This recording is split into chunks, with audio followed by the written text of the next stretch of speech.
పాక్ ఆక్రమిత కశ్మీర్ మళ్లీ నిరసనలతో అట్టుడుకుతోంది. శరణార్థులకు 12 సీట్లను రిజర్వ్ చేయాలని పాకిస్తాన్ ప్రభుత్వం తీసుకున్న నిర్ణయాన్ని స్థానికులు తీవ్రంగా వ్యతిరేకిస్తున్నారు. పాక్ సైన్యం కాల్పుల్లో 30 మంది మృతి చెందగా 200 మంది గాయపడ్డారు. పాకిస్తాన్ ఆక్రమిత కశ్మీర్ సైన్యం అరాచకాలు మరింత పెరిగాయి. సమస్యలపై ఆందోళన చేపట్టిన స్థానికులపై సైన్యం ఉక్కుపాదం మోపుతోంది. రాజకీయ పార్టీలతో పాటు ఇతర ఆందోళనకారులను పాక్ సైన్యం టార్గెట్ చేస్తోంది.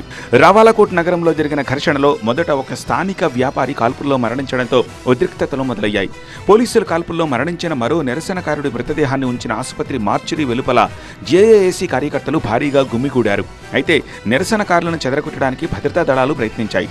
నిరసనకారులు ఆటోమేటిక్ రైఫిళ్లు, పెట్రోల్ బాంబులు, ఇతర ఆయుధాలతో దాడులకు దిగినట్టుగా అధికారులు ప్రకటించారు. పీఓకే అసెంబ్లీలోని 45 స్థానాల్లో 12 సీట్లను శరణార్థులకు కేటాయించడాన్ని స్థానికులు తీవ్రంగా వ్యతిరేకిస్తున్నారు. పాక్లో స్థిరపడ్డ శరణార్థులు కాకుండా తమకే అసెంబ్లీలో సీట్లు కేటాయించాలని joint Awami action committee JAAC ఆధ్వర్యంలో నిరసనలు మిన్నంటాయి.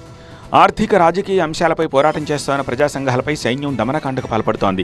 హింసలో పలువురు సైనికులు కూడా తీవ్రంగా గాయపడ్డారు. అధిక ధరలు, నిరుద్యోగము, ద్రవ్యోల్బణంపై గత కొంతకాలంగా పాకిస్తాన్ ఆక్రమిత కశ్మీర్లో స్థానికులు తిరుగుబాటు చేస్తున్నారు. కరెంటు కోతలు కూడా ప్రజల ఆందోళనలకు కారణమయ్యాయి. ఆర్థిక సమస్యలపై జనం ఆగ్రహం వ్యక్తం చేస్తున్నారు.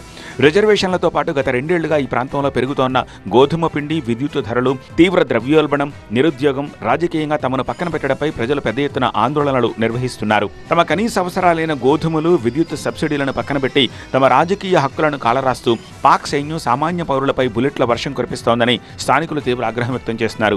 గత ఏడాది సెప్టెంబర్, అక్టోబర్ నెలల్లో కూడా పీఓకేలో ఇవే తరహా నిరసనలు మొదలయ్యాయి. శాంతి భద్రతలను కాపాడాలనే నెపంతో ప్రభుత్వం జేఏఏసీ సంస్థను ఉగ్రవాద సంస్థగా ముద్ర వేసి నిషేధించగా తాము కేవలం తమ రాజకీయ, ఆర్థిక హక్కుల కోసమే శాంతియుతంగా పోరాడుతున్నామని, ప్రభుత్వ నిర్ణయం కేవలం అణచివేత చర్యనని జేఏఏసీ మండిపడుతోంది. పీఓకేలో జరుగుతున్న హింసపై human rights commission of Pakistan HRCP తీవ్ర ఆందోళన వ్యక్తం చేసింది. పీఓకేలో క్షీణిస్తోన్న భద్రతా పరిస్థితుల దృష్ట్యా బ్రిటన్, ఆస్ట్రేలియా, కెనడా దేశాలు తమ పౌరులకు ట్రావెల్ అడ్వైజరీలను జారీ చేశాయి.